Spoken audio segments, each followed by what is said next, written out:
Hey guys, it's me, Arlene, Delicious Delights. Welcome to my channel.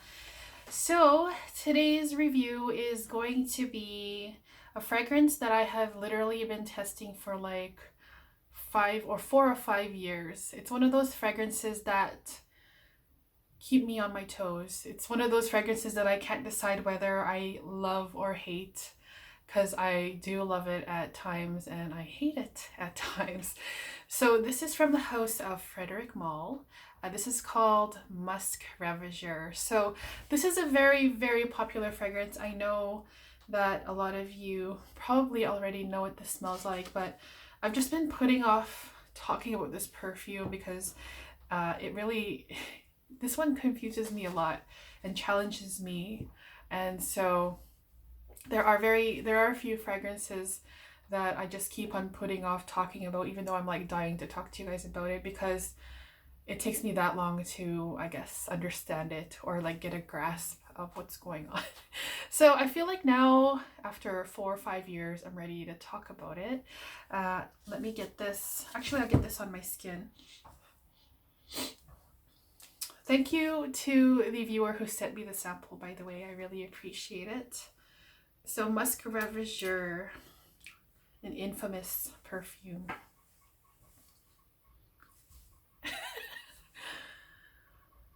Okay, so the opening is like really, really shocking to me. Like, I've tried this so many times and every single time that opening just like feels like I'm clearing my sinuses, like it's Vicks or something. Like it clears it up because it is so intense and strong, and it just almost makes me want to sneeze, to be honest. It gives me that kind of feeling without actually sneezing. So, wow. So this is a very, very, very spicy opening. I believe the note is clove, like a peppery clove. And that's probably why I feel like I'm gonna sneeze. It is really strong. I think some people might find it off-putting, that clove, intense pepper smell. But I've never actually sneezed, even though I have that urge to. So that clove is paired with a sweetness, like a vanilla cinnamon. So clove, vanilla, cinnamon. It's a really nice opening. But there's also something in here in the opening that is what makes me a little almost queasy, but queasy in a good way. And I'm not sure what exactly the note is, like a musk or civet. Like, I haven't even looked at the notes before talking about this, making this video, but there is something in here along with this beautiful, spicy, intense, peppery, clovey, vanilla spice in the base of this, holding all of that together, is almost like a cat pee kind of note. It smells like a very musky cat pee, which is very interesting.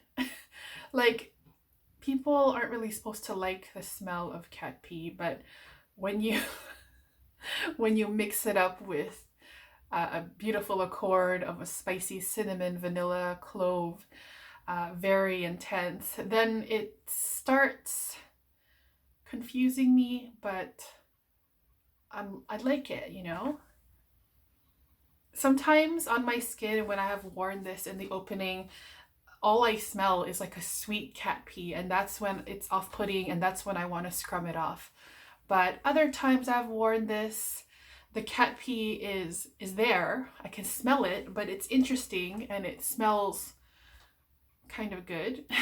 But that beautiful cinnamon vanilla spice is overpowering that that pea smell, making and then blending together into something like almost intoxicating, like something that I literally would probably follow someone down the street if I smelled it in the sillage, because it has that animalic musk feel to it that is either like mind-blowing, amazing, or like gross, like this is cat pee, like a sweet cat pee. Why would anyone want to smell that? So I guess it depends on your chemistry. I think it also depends on the weather, but it's on my skin, it's like all over the place, and it depends on, I don't know what it is about my skin, but sometimes it's more cat pee musk and I'm just walking around like an animal has peed on me. Or I smell like this very interesting cloud of spicy animalic sweet musk. So that's the opening.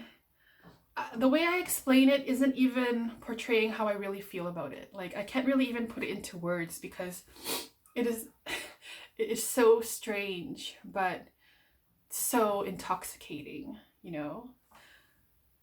Okay, so after this opening, which seems to last forever, and again, the opening either lasts like a short time, and depending on whatever my skin or body feels like doing, it sometimes lasts a long time, like hours, and I get that cat pee thing going on and I'm actually enjoying it. But sometimes it can be a little too much, you know? It feels like it's too intense, maybe cloying even. And, you know, I think that although the opening of this perfume is fantastic, and I'll put that in air quotes, the dry down of this perfume is even better, believe it or not. So if you're able to get through that first part of this perfume, especially if you have trouble with the opening, whether it be because of the strong clove or because of that animalic musk, or because maybe you get like a cat pee smell, the dry down makes it all worth it. It is definitely worth the wait, because the dry down is, I don't even know what the word to use. Oh, now it smells like cat pee. The dry down is heavenly. So the dry down of this perfume reminds me of another perfume that I have talked about on my channel. It is my #1 most complimented perfume, and I don't get compliments very often, to be honest, when it comes to wearing perfumes, but this is the one that has been complimented the most on me, and I have made a video about it and I can link that for you guys down there. This is a fragrance from the house of Lolita Lempicka. This is called L de Lolita Lempicka, and I have a mini here to show you. And I have about 10 of these minis, although I've gone through a few already.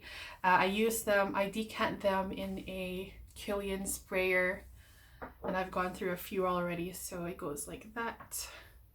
You just pull it out like that. So I just refilled this again. This is one of my all-time favorite perfumes. Like, literally, it is just, I'm gonna spray it on a paper just to remind me of how awesome it is. Ah, it's so nice.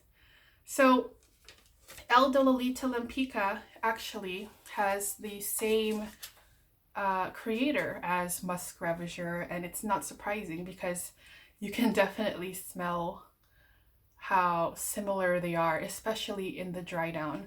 Lolita Lempicka, it doesn't have that strong peppery clove note.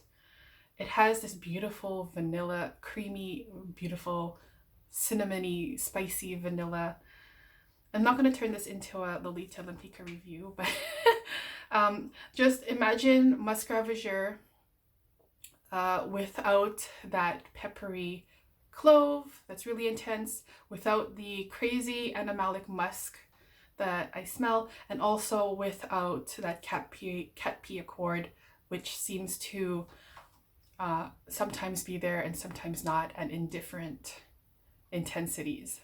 So yeah, it reminds me of the dry down. The dry down of Musc Ravageur reminds me of Lolita Lempicka, and that basically is a smooth, perfectly well balanced vanilla / cinnamon some cocoa, some spice, and it is delicious, like so, so delicious. And it's kind of like if I were to, sorry about my hair, and sorry about the white hair.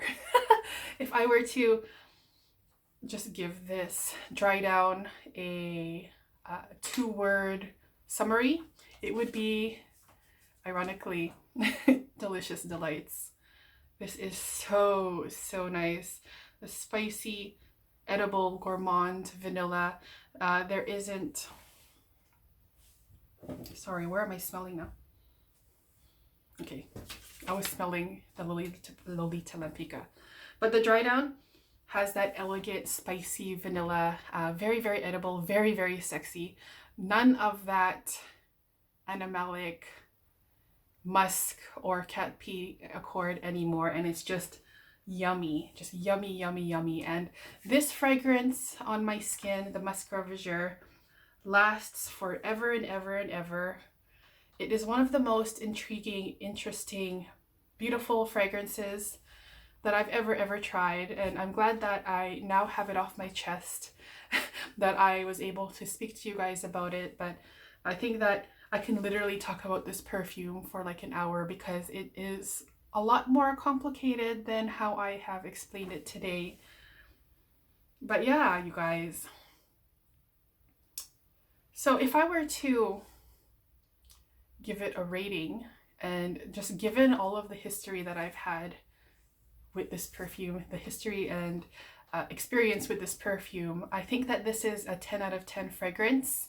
Ask me tomorrow and I will smell the cat pee and I might change my mind, but right now it's absolutely gorgeous. Like, this is niche perfumery at its finest. It costs an arm and a leg, but if you can, well, they sell them now also in 30 ml sizes, so that's good. But I think that, having said that, I think the Lolita Lempicka for now, for me, will be satisfying enough for me to own just this rather than this and Musc Ravageur, because they are so, so similar, especially in the dry down. And then I don't have to deal with the very intense, challenging opening that sometimes I struggle with. Alright, so that was my review on Frederic Malle's Musc Ravageur. Please do share your thoughts about this perfume in the comments. I'd love to hear your opinion about it. And yeah, I hope you guys enjoyed it. I'll be back next time. See ya. Bye-bye.